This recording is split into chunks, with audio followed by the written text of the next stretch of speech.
me. So, I have traveled to over 40 countries, every continent except for Antarctica. I have been to I'd say probably over 100 cities across the world, and mostly solo. And more recently, I just spent over a month in India in an ashram, becoming a registered yoga teacher, Reiki healer, and sound healer. And so I was speaking a bit about my book. My book focuses on leadership competencies developed through global travels, and it speaks to self-mastering leadership. So, the 4 pillars, of my book, which encompass self-mastering leadership, include self-awareness, intrepidity, integrity, and agility. So I will be focusing more on self-awareness in my presentation as it pertains to thriving in Canadian healthcare. So I'm going to start off with a question. Imagine I invite you to my place.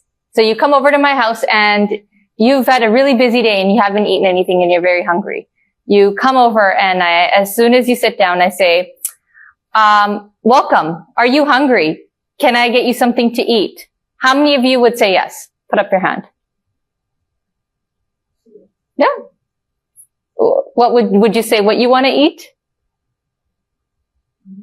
We will be given some options. No, I would say, tell me, what would you like to eat? What do you have? Okay. My next question. Okay. Yes? Okay. I'll ask what you have first. Because I don't know if I can eat whatever you do, right? Yeah, that's true. That is true.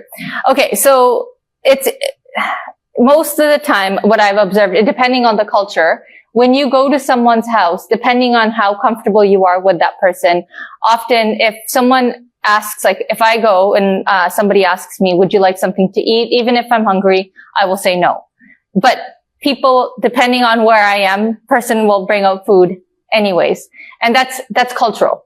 So like my background, my parents are from India. And so, and I am a second generation settler here. And so, but yet still, if I go to a relative's house, it's the same routine where someone will say, Neeta, are you hungry?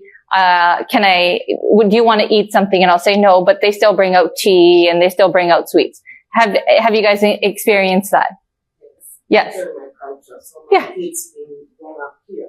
So when you go to Tanzania together, they say, why they're giving food, when you say no. No. Yeah. So yes.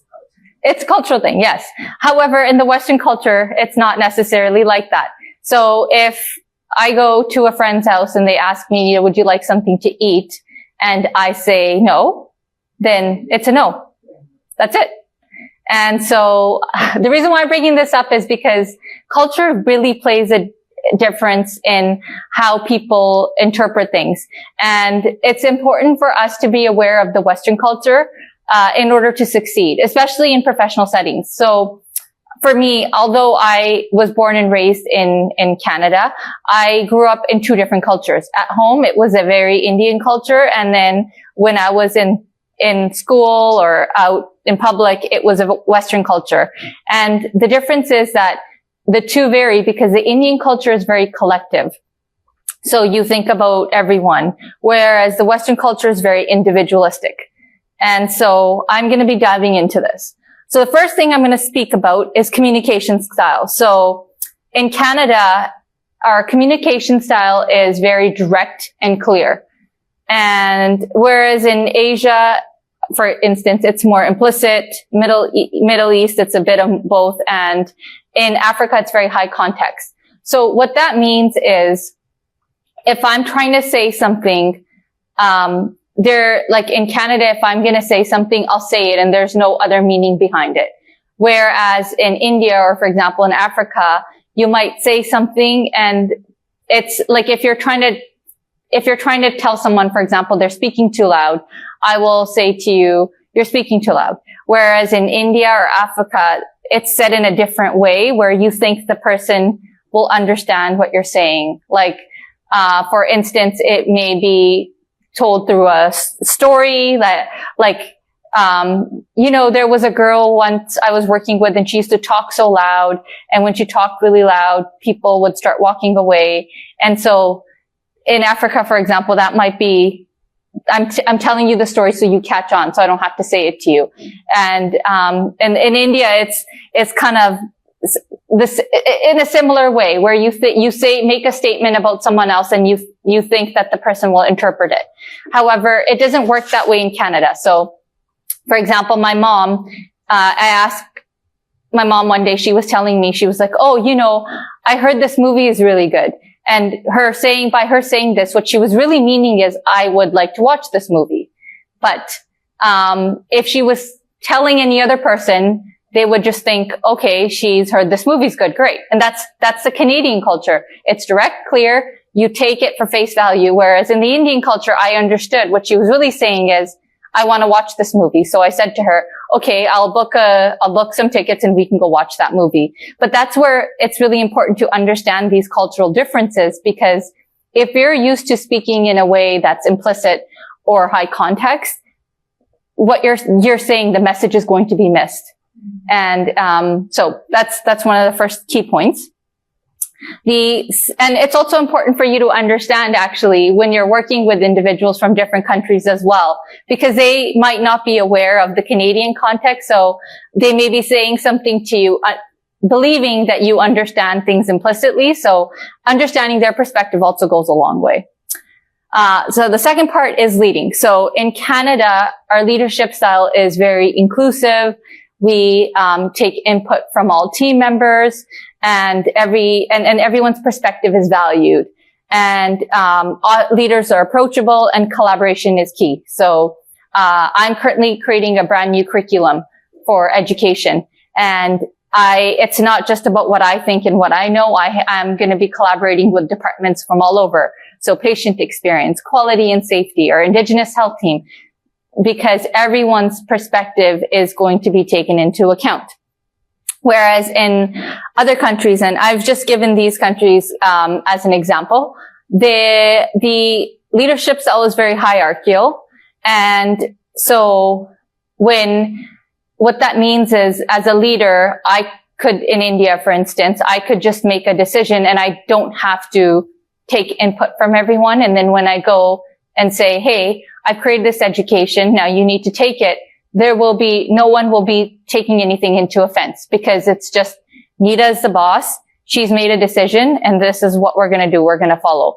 But the issue is that when, in Canada, that's not how it works. And so once again, if you're not aware of the differences, what happens is, you will get misunderstood based off of what you already know. And vice versa. Sometimes when you're working with someone from a different country, you think that they're not trying to be inclusive, and that's not the case. It's just, that's not the norm. And often if a leader is asking for collaboration, then they may be seen as not knowing or not being secure or confident. So, which is why they may be even hesitant to ask. So it's really important to understand these cultural differences. Decisions, once again, this kind of ties into my last point, where decisions are collaborative and they're made through group discussions. Whereas in the other countries, and I'm going to say more so the Eastern countries, the decision making, once again, is very top down. And so, that's important to be aware of. Trust. This is also huge. So trust in Canada is very task-based.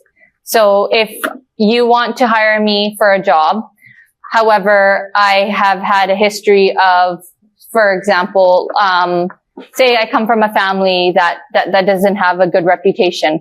It's going to be irrespective, especially if you know that I am very competent in doing the job you want to hire me for. So trust is very task-based. So you'll hire me to do this particular thing, and anything else doesn't matter. Whereas in other countries, for example, Asia, Middle East, and Africa, everything is very relationship-based. So in order for you to hire me to do a task, you first need to trust me as an individual, irregardless of what the task is. And that's also important, because often when people come to Canada, I interview a lot of people, they spend a lot of time trying to really establish that trust. and they might not even be the successful candidate, but the issue is that that's what their norm is, and that's how normally, people are hired and how relationships and jobs are done. So it's really important to be aware of that, especially when working in a collaborative team as well, because if you're working with individuals from different countries where trust is important, then you need to take time to build that trust with them in order to work really effectively as a team.